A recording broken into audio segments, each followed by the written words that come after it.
नमस्कार। समाचार में आपका स्वागत है।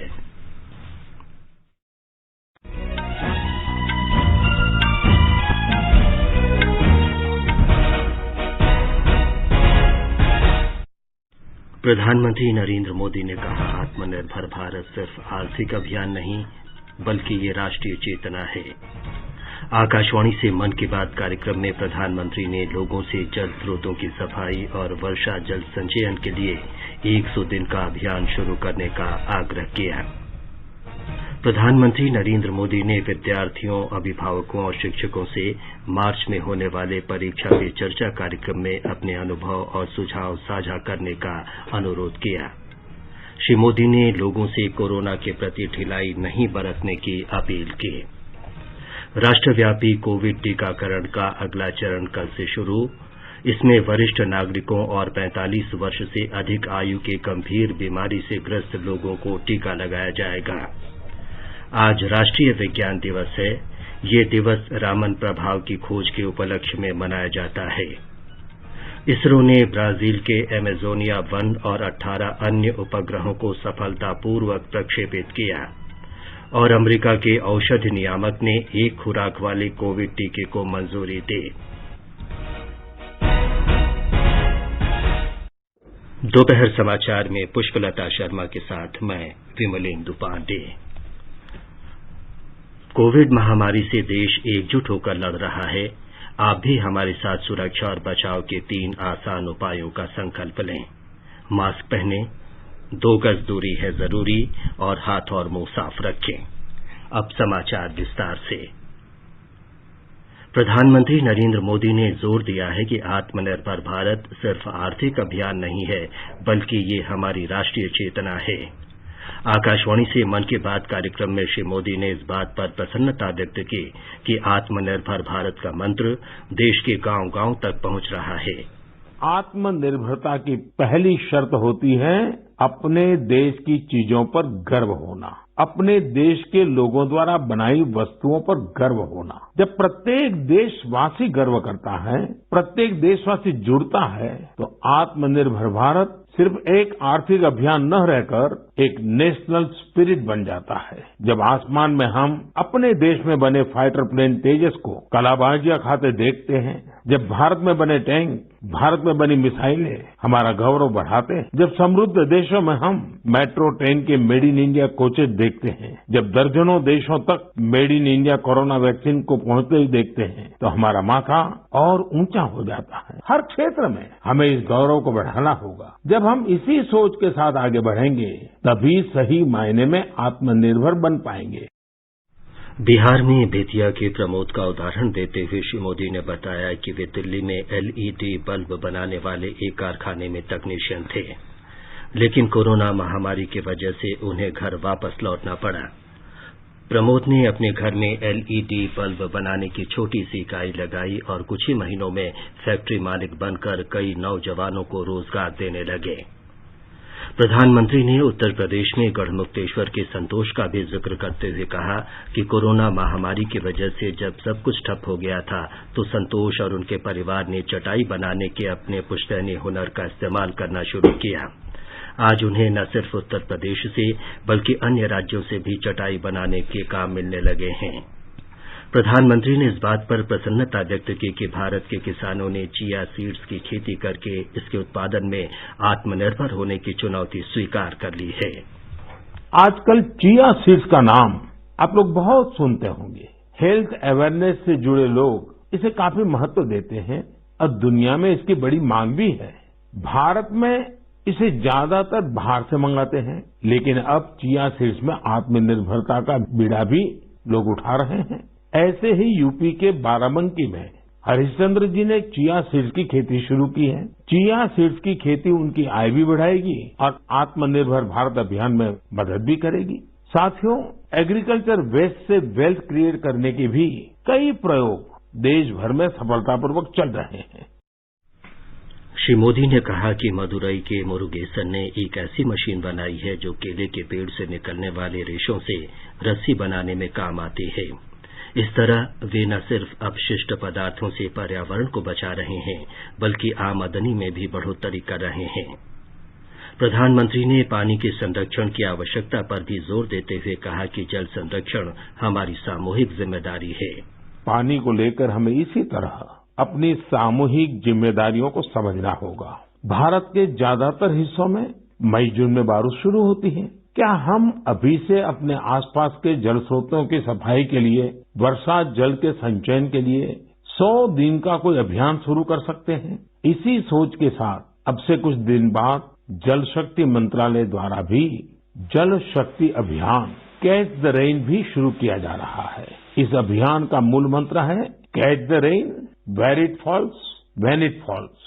हम अभी से जुटेंगे, हम पहले से जो रेन वाटर हार्वेस्टिंग सिस्टम है उन्हें दुरुस्त करवा लेंगे, गांवों में, तालाबों में, पोखरों की सफाई करवा लेंगे, जल स्रोतों तक जा रहे पानी के रास्ते की रुकावटें दूर कर लेंगे, तो ज्यादा से ज्यादा वर्षा जल का संचयन कर पाएंगे। श्री मोदी ने सुजीत के पत्र का जिक्र किया जिसमें उन्होंने लिखा था कि पानी मनुष्य को प्रकृति से मिला एक सामूहिक उपहार है और इसे बचाने की जिम्मेदारी हम सभी की है। श्री मोदी ने उत्तर प्रदेश की आराध्या के पत्र का जिक्र करते हुए कहा कि दुनिया में लाखों लोग अपने जीवन का काफी बड़ा हिस्सा पानी की कमी को दूर करने में बिताते हैं। श्री मोदी ने कहा कि एक समय गांव में रहने वाले लोग अपने कुओं और तालाबों की सामूहिक रूप से देखभाल करते थे।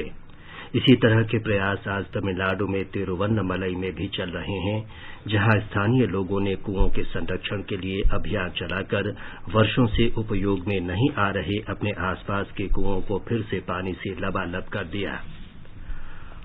आज मनाए जा रहे राष्ट्रीय विज्ञान दिवस का जिक्र करते हुए प्रधानमंत्री ने कहा कि ये दिन महान भारतीय वैज्ञानिक डॉ चंद्रशेखर वेंकट रमन द्वारा रमन इफेक्ट की खोज के सिलसिले में मनाया जाता है।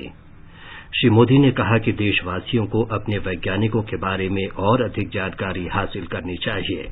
मैं जरूर चाहूंगा कि हमारे युवा भारत के वैज्ञानिक इतिहास को, हमारे वैज्ञानिकों को जाने, समझे और खूब पढ़ें। साथियों, जब हम साइंस की बात करते हैं तो कई बार इसे लोग फिजिक्स, केमिस्ट्री या फिर लैब्स तक ही सीमित कर देते हैं, लेकिन साइंस का विस्तार तो इससे कहीं ज्यादा है। और आत्मनिर्भर भारत अभियान में साइंस की शक्ति का बहुत योगदान भी है। हमें साइंस को लैब टू लैंड के मंत्र के साथ आगे बढ़ाना होगा।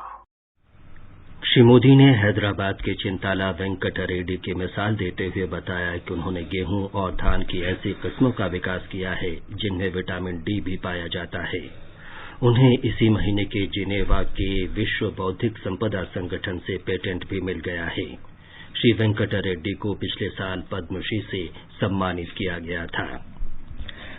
प्रधानमंत्री ने गुजरात के पाटन जिले के कामराज चौधरी की प्रशंसा की, जिन्होंने अपने खेतों में ही सहजन के उन्नत बीज विकसित किए। श्री मोदी ने गुरुग्राम के मयूर के पत्र का भी उल्लेख करते हुए कहा कि काजीरंगा राष्ट्रीय उद्यान और बाघ अभ्यारण्य प्राधिकरण ने हाल में वन्य जीवों की वार्षिक गणना शुरू की है। आपको भी ये जानकर खुशी होगी कि इस बार जल पक्षियों की संख्या पिछले वर्ष की तुलना में करीब 175% ज्यादा आई है। इस सेंसस के दौरान काजीरंगा नेशनल पार्क में बर्ड्स की कुल 112 स्पीशीज को देखा गया है। इनमें से 58 स्पीशीज यूरोप, सेंट्रल एशिया और ईस्ट एशिया सहित दुनिया के विभिन्न हिस्सों से आए विंटर माइग्रेंट्स है। इसका सबसे महत्वपूर्ण कारण यह है कि यहाँ बेहतर वाटर कंजर्वेशन होने के साथ ह्यूमन इंटरफियरेंस बहुत कम है। श्री मोदी ने असम के जादव पायंग का भी जिक्र किया, जिन्हें माजुली द्वीप में 300 हेक्टेयर को हरा भरा करने के लिए पद्म पुरस्कार से सम्मानित किया गया। वे लंबे समय से लगातार वन संरक्षण में लगे हैं और जीव जंतुओं तथा वनस्पतियों सहित संपूर्ण जैव विविधता को बचाने का कार्य कर रहे हैं। श्री मोदी ने कहा कि असम के मंदिर भी प्रकृति के संरक्षण में अनोखा योगदान कर रहे हैं। उन्होंने बताया कि राज्य के प्रत्येक मंदिर के आसपास तालाब भी होता है। हाजो में हयग्रीव माधव मंदिर, शोणितपुर में नागशंकर मंदिर और गुवाहाटी में उग्रतारा मंदिर के आसपास ऐसे कई तालाब हैं। इन तालाबों का उपयोग लुप्तप्राय कछुओं की प्रजातियों के संरक्षण के लिए किया जा रहा है। असम में कछुओं की सबसे अधिक प्रजातियां पाई जाती हैं। उन्होंने कहा कि राज्य के ये मंदिर जीव जंतुओं के संरक्षण, प्रजनन और वन्य जीव संरक्षण का प्रशिक्षण देने में महत्वपूर्ण योगदान कर सकते हैं। प्रधानमंत्री ने स्कूल कॉलेजों की परीक्षाओं का भी जिक्र किया। आने वाले कुछ महीने आप सबके जीवन में विशेष महत्व रखते हैं। अधिकतर युवा साथियों के एग्जाम्स, परीक्षाएं होगी। आप सबको याद है ना, वॉरियर बनना है, वॉरियर नहीं। हंसते हुए एग्जाम देने जाना है और मुस्कुराते हुए लौटना है। किसी और से नहीं, अपने आप से ही स्पर्धा करनी है। पर्याप्त नींद भी लेनी है और टाइम मैनेजमेंट भी करना है।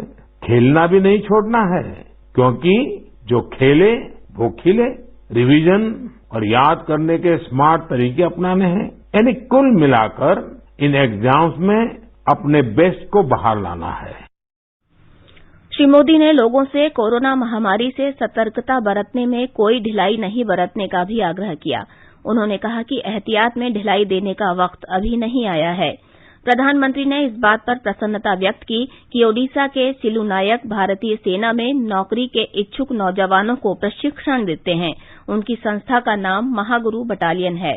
इस प्रशिक्षण में वे शारीरिक दक्षता के सभी पहलुओं के साथ साथ साक्षात्कार और लेखन कौशल भी सिखाते हैं। हैदराबाद की अपर्णा रेड्डी के प्रश्न का बड़ी आत्मीयता से उत्तर देते हुए प्रधानमंत्री ने कहा कि उन्हें इस बात का बड़ा अफसोस है कि वे दुनिया की सबसे प्राचीन भाषा तमिल नहीं सीख सके। स्टैच्यू ऑफ यूनिटी के एक गाइड द्वारा भेजे गए क्लिप को साझा करते हुए श्री मोदी ने बताया कि वे संस्कृत में सरदार पटेल के बारे में लोगों को जानकारी देते हैं। उन्होंने संस्कृत में क्रिकेट कमेंट्री का एक क्लिप भी साझा किया। प्रधानमंत्री ने कहा कि विभिन्न खेलों की कमेंट्री अलग अलग भाषाओं में की जानी चाहिए। हमने देखा है कि जिन खेलों में कमेंट्री समृद्ध है, उनका प्रचार प्रसार बहुत तेजी से होता है। हमारे यहाँ भी बहुत से भारतीय खेल हैं, लेकिन उनमें कमेंट्री कल्चर नहीं आया है और इस वजह से वो लुप्त होने की स्थिति में है। मेरे मन में एक विचार है, क्यों न अलग अलग स्पोर्ट्स और विशेषकर भारतीय खेलों की अच्छी कमेंट्री अधिक से अधिक भाषाओं में हो। हमें इसे प्रोत्साहित करने के बारे में जरूर सोचना चाहिए। मैं खेल मंत्रालय और प्राइवेट संस्थान के सहयोगियों से इस बारे में सोचने का आग्रह करूंगा। माघ के महीने का जिक्र करते हुए श्री मोदी ने कहा कि ये महीना आध्यात्मिक और सामाजिक महत्व का महीना है। उन्होंने कहा कि कल माघ पूर्णिमा के दिन संत रविदास की जयंती मनाई गई। उन्होंने कहा कि संत रविदास ने सामाजिक बुराइयों के बारे में खुलकर अपने विचार व्यक्त किए और लोगों को सही रास्ता दिखाया। श्री मोदी ने कहा कि आज भी संत रविदास के विचार और उनका ज्ञान हमारा पथ प्रदर्शन करते हैं। श्री मोदी ने कहा कि देश के युवाओं को संत रविदास से सीख लेकर उनके बताए रास्ते पर आगे बढ़ना चाहिए। मन की बात में प्रधानमंत्री ने उत्तराखंड के बागेश्वर जिले के जगदीश कुनियाल के जल संरक्षण के प्रयासों का उल्लेख किया। जगदीश कुनियाल ने कहा कि उन्हें इस बात की खुशी है कि प्रधानमंत्री ने उनके कार्य की सराहना की। 30-35 वर्षों से यहाँ पे पानी की बड़ी किल्लत थी, तो मेरे मन में पर्यावरण के प्रति जागरूकता थी। उसमें चिपको आंदोलन के बारे में पढ़ा था मैंने, तो आवाज आई आत्मा से कि कुछ करना चाहिए। तो मैं चौड़ी पत्ती के पेड़, बांज, बुरांस, ये इनका संरक्षण करते रहा, लगाते रहा। उसके बाद यहाँ पे जो है कि अन्य प्रजाति देवदार है, सुराही है, अंगू है, काफी अन्य बहुत प्रजाति के जो है यहाँ पे पेड़ लगा के जो है इसका संरक्षण किया। तो इससे फायदा हुआ है कि यहाँ पे जल स्रोत काफी बढ़ गया, तो जिससे 300-400 परिवारों को पानी मिल गया। प्रधानमंत्री ने मन की बात कार्यक्रम में लद्दाख के किसान उर्गेन फुत्सोंग की सफलता की कहानी का भी उल्लेख किया। आकाशवाणी से बातचीत में उर्गेन फुत्सोंग ने बताया कि लेह जिले के ग्या गांव में उन्होंने 14,000 फीट की ऊंचाई पर 20 किस्म की फसलें उगाई। यहाँ पे ब्लड स्टॉक जो होता है ये बहुत बढ़िया होना चाहिए, तब ऑर्गेनिक बन सकते हैं। तो अभी जो हम जितना भी ऑर्गेनिक हो, सबसे पहले तो हमें बकरी, बिल्डू ये सब चाहिए सर। उसके बिना हम यहाँ पे ऑर्गेनिक नहीं बन सकते। जितना भी कंसर्न डिपार्टमेंट हो तब हम ऑर्गेनिक बना सकते। प्रधानमंत्री ने मध्य प्रदेश के बुंदेलखंड की जल योद्धा बबीता राजपूत का जिक्र किया। बबीता ने जल संरक्षण की दिशा में उसके प्रयासों की सराहना करने के लिए प्रधानमंत्री को धन्यवाद दिया। एक रिपोर्ट। छतरपुर जिले के अगरोथा गांव में बबीता राजपूत जल स्रोतों को पुनर्जीवित करने के प्रयासों को आगे बढ़ा रही हैं। बबीता ने एक समूह जल सहेली का गठन किया है और बुंदेलखंड क्षेत्र की ग्रामीण महिलाओं को जोड़कर बारिश के पानी को सहेजने का कार्य किया है। बबीता ने आकाशवाणी समाचार से बात करते हुए कहा कि उनकी खुशी दोगुनी हो गई जब प्रधानमंत्री नरेंद्र मोदी ने उनकी कहानी मन की बात कार्यक्रम में साझा की। मुझे कभी आशा नहीं थी कि मैं इतने गरीब परिवार से हूँ, मेरा नाम कभी प्रधानमंत्री लेंगे, लेकिन प्रधानमंत्री जी ने बहुत अच्छा काम किया है मेरे गांव के लिए। मैं आशा करती हूँ कि वो करें। बबीता और उनके जल सहेली समूह ने बड़े पैमाने पर वृक्षारोपण का काम भी किया है। पूजा पीवर्धन, आकाशवाणी समाचार, भोपाल। ये समाचार हमारी वेबसाइट newsonair.com/हिंदी और हमारे mobile app news on AIR पर भी उपलब्ध हैं। चलो मिलकर एक शुरुआत करें, चलो एक फैसला आज करें, मास्क नहीं तो टोकेंगे, कोरोना को रोकेंगे, चलो एक इरादा करते हैं, चलो कुछ वादा करते हैं, मास्क नहीं तो टोकेंगे, कोरोना को रोकेंगे। दोपहर समाचार में आपका फिर स्वागत है। आगे बढ़ने से पहले मुख्य समाचारों पर एक नजर।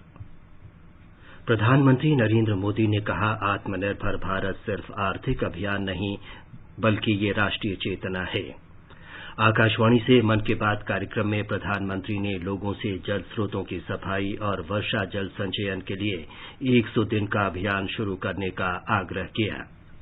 प्रधानमंत्री नरेंद्र मोदी ने विद्यार्थियों, अभिभावकों और शिक्षकों से मार्च में होने वाले परीक्षा पे चर्चा कार्यक्रम में अपने अनुभव और सुझाव साझा करने का अनुरोध किया।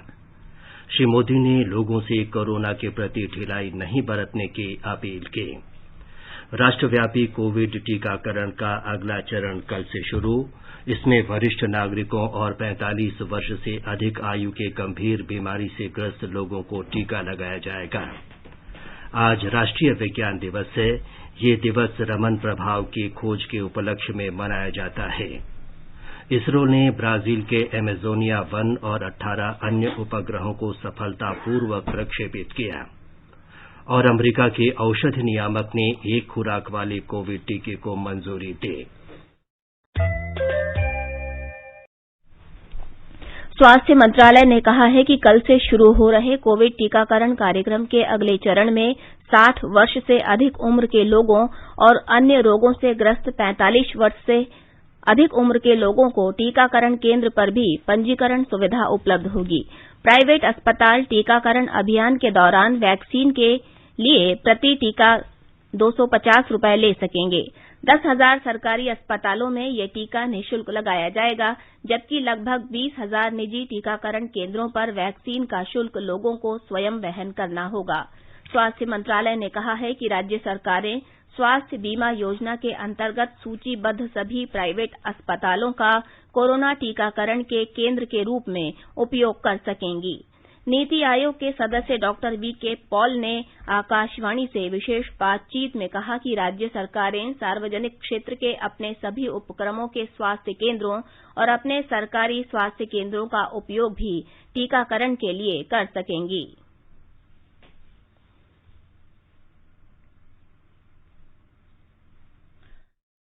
सचिव राजेश भूषण ने कल वीडियो कॉन्फ्रेंस के माध्यम से राज्यों के स्वास्थ्य सचिवों और राष्ट्रीय स्वास्थ्य मिशन के निदेशकों से निश्चित आयु समूह के लोगों को वैक्सीन दिए जाने के संबंध में चर्चा की।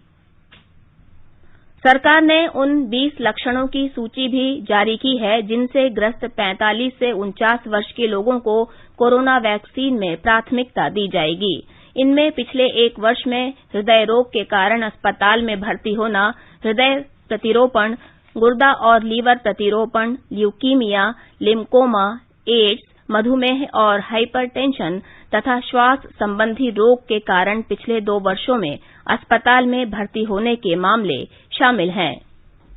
देश में अधिक से अधिक कोविड के टीके लगाने के प्रयासों में भारत ने अब तक 1 करोड़ 43 लाख टीके लगाकर नया कीर्तिमान स्थापित किया है। इस बीच देश में कोविड से ठीक होने की दर 97.1% हो गई है। स्वास्थ्य मंत्रालय ने कहा है कि पिछले 24 घंटों में 11,718 लोग स्वस्थ हुए। अब तक 1,07,75,000 से अधिक लोग स्वस्थ हो चुके हैं। पिछले 24 घंटों में 16,752 नए मरीज सामने आए। देश में इस समय मरीजों की संख्या करीब 1,64,000 हो गई है, जो कुल संक्रमित लोगों की संख्या का 1.48% है। पिछले 24 घंटों में 113 मौत भी हुई हैं। अब तक मौत का शिकार हुए लोगों की संख्या 1,57,051 हो गई है। महाराष्ट्र के रत्नागिरी में जिला प्रशासन ने 1 से 10वीं मार्च तक 10,000 कोविड परीक्षण कराने का आदेश दिया है। राज्य के मंत्री उदय सामंत ने बताया कि अन्य विभागों की तुलना में स्वास्थ्य विभाग में कम टीकाकरण हुआ है और इसीलिए इसे बढ़ाकर 100% करने का सुझाव दिया गया है। रत्नागिरी जिले में गणपतिपुले के लिए प्रसिद्ध तीर्थयात्रा कोविड-19 के कारण रद्द कर दी गई है। अंगारकी संकष्टी के अवसर पर, जो कि 2 मार्च को है, वहां बड़ी संख्या में भक्त गणपतिपुले में जाते हैं। ये एक प्रसिद्ध धार्मिक पर्यटन स्थल है। हालांकि कोरोना के मामले में वृद्धि को देखते हुए यात्रा रद्द कर दी गई है। इस बीच नांदेड़ में पुलिस और नगर निगम के अधिकारियों ने लोगों को मास्क नहीं पहनने के लिए जुर्माना लगाया है। तालाबंदी के बाद से 8वें दिन 57,700 रूपये का जुर्माना वसूला गया है। यदि 100 से अधिक आमंत्रितों को शादी के हॉल, ट्यूशन क्लासेस और होटलों में स्पॉट किया जाता है तो जुर्माना लगाया जाएगा। पूजा पाल, आकाशवाणी समाचार, मुंबई।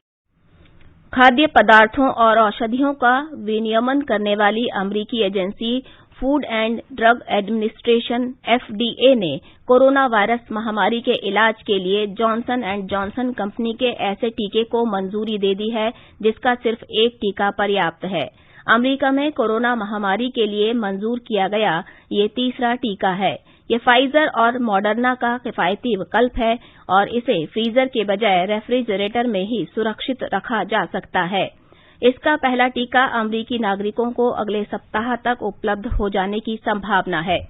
ब्रिटेन, यूरोपीय संघ और कनाडा ने इस टीके के लिए ऑर्डर भेज दिए हैं। ये समाचार आकाशवाणी से प्रसारित किए जा रहे हैं। ताजा समाचार जानने के लिए आप हमारे Twitter handle @AIR News Hindi को फॉलो कर सकते हैं।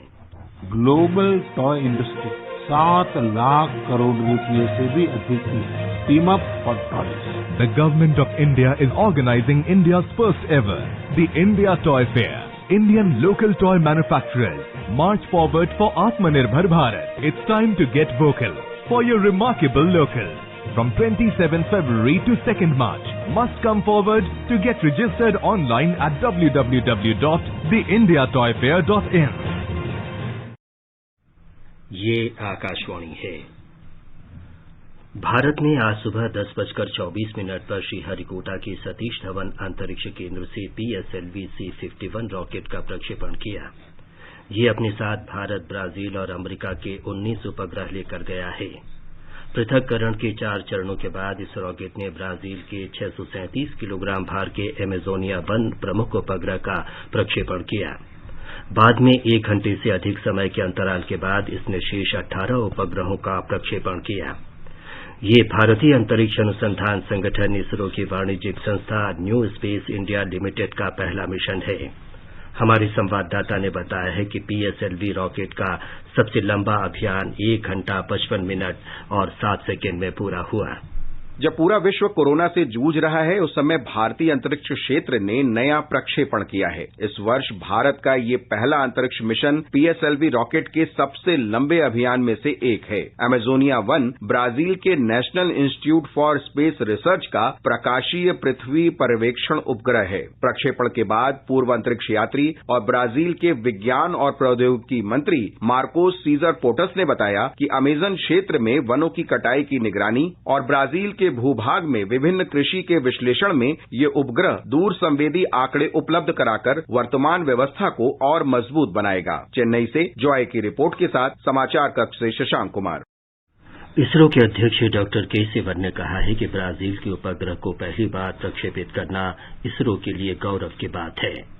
I am extremely happy to declare that PSLV C-51 successfully launched in the precise orbit of Amazonia 1 today.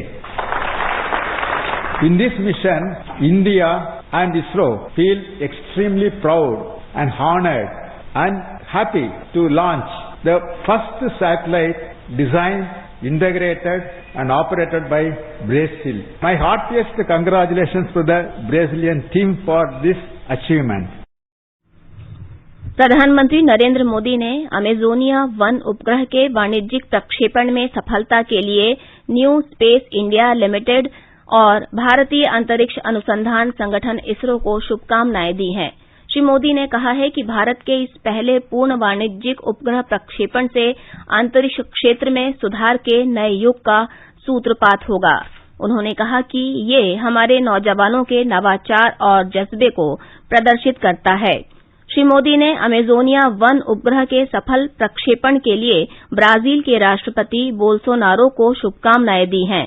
प्रधानमंत्री ने कहा है कि भारत और ब्राजील के बीच अंतरिक्ष क्षेत्र में सहयोग का ये ऐतिहासिक क्षण है। उपराष्ट्रपति एम वेंकैया नायडू ने 19 उपग्रहों के सफल प्रक्षेपण के लिए इसरो के वैज्ञानिक दल को बधाई दी है। श्री नायडू ने भविष्य में भी उनके लिए इसी तरह की सफलताओं की कामना की है।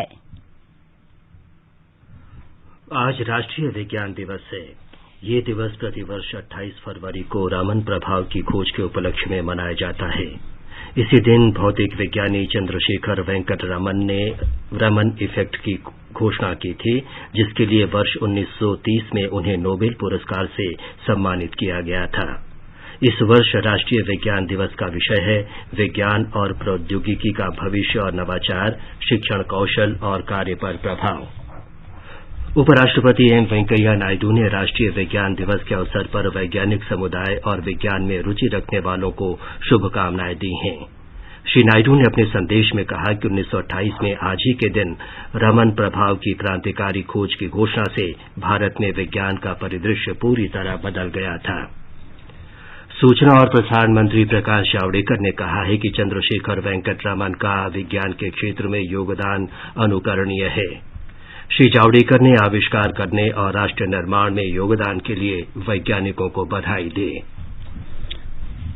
प्रधानमंत्री नरेंद्र मोदी ने पूर्व प्रधानमंत्री मोरारजी देसाई की जयंती पर उन्हें श्रद्धांजलि अर्पित की है। श्री मोदी ने कहा है कि श्री देसाई ने लंबे समय तक जनता की सेवा की और भारत के विकास के अथक प्रयास किए। गुजरात में 81 नगर पालिकाओं, 31 जिला पंचायतों और 231 तालुका पंचायतों के चुनाव के लिए आज मतदान हो रहा है। मतदान शाम 6 बजे तक चलेगा। हमारे संवाददाता ने खबर दी है कि 23 नगर पालिकाओं और 3 तालुका पंचायतों के उपचुनाव भी साथ ही कराए जा रहे हैं। दिल्ली में उत्तरी दिल्ली नगर निगम के 2 और पूर्वी दिल्ली नगर निगम के 3 वार्डों के उपचुनाव के लिए वोट डाले जा रहे हैं। इसमें रोहिणी सी, शालीमार बाग, उत्तरी, त्रिलोकपुरी, कल्याणपुरी और चौहान बांगर वार्ड शामिल हैं। मतदान शाम 5:30 बजे समाप्त होगा। परिणाम 3 मार्च को घोषित किए जाएंगे।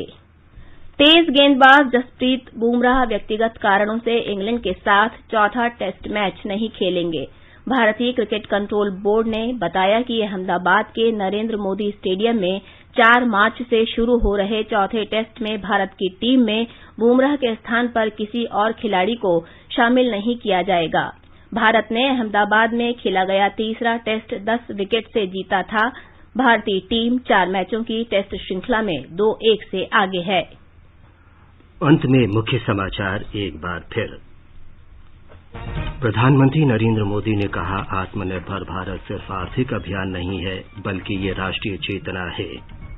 आकाशवाणी से मन की बात कार्यक्रम में प्रधानमंत्री ने लोगों से जल स्रोतों की सफाई और वर्षा जल संचयन के लिए 100 दिन का अभियान शुरू करने का आग्रह किया। प्रधानमंत्री नरेंद्र मोदी ने विद्यार्थियों, अभिभावकों और शिक्षकों से मार्च में होने वाले परीक्षा पे चर्चा कार्यक्रम में अपने अनुभव और सुझाव साझा करने का अनुरोध किया। श्री मोदी ने लोगों से कोरोना के प्रति ढिलाई नहीं बरतने की अपील की। राष्ट्रव्यापी कोविड टीकाकरण का अगला चरण कल से शुरू। इसमें वरिष्ठ नागरिकों और 45 वर्ष से अधिक आयु के गंभीर बीमारी से ग्रस्त लोगों को टीका लगाया जाएगा। आज राष्ट्रीय विज्ञान दिवस है। ये दिवस रमन प्रभाव की खोज के उपलक्ष्य में मनाया जाता है। और इसरो ने ब्राजील के एमेजोनिया 1 और 18 अन्य उपग्रहों को सफलतापूर्वक प्रक्षेपित किया। इसके साथ ही दोपहर समाचार का ये अंक समाप्त हुआ। नमस्कार।